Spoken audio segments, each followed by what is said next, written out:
তো? হ্যাঁ হ্যাঁ হ্যাঁ, বানা তো। মেখে দিবি, সাদা একটু মেখে দিবি। চিনি প্রসেস চলছে। হ্যাঁ, ক্যামেরা ভিডিও করছো? হুম। সকালে পুজো হয়ে গেছে, আর একটু কিছুক্ষণ মানে না মেখেই দিয়েছিলাম ঠাকুরকে।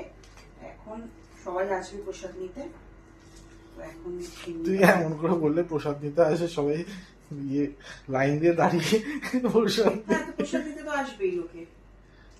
লোকে আসবে না প্রসাদ খেতে? হ্যাঁ যাদেরকে ডেকেছো তারা তো আসবে। তারা আসবে। একটু দুধ লাগবে মতো? হ্যাঁ, দুধ লাগবে। কতটা? দুধে দিতে দেখ। দেখ তো বড়, আর দুধ দেবো? হ্যাঁ দুধ দাও, দুধ লাগবে, দুধ লাগবে, অনেক দুধ লাগবে। অনেক ঘন হয়ে রয়েছে। আচ্ছা কাজু কিশমিশ নিয়ে আসেনি না?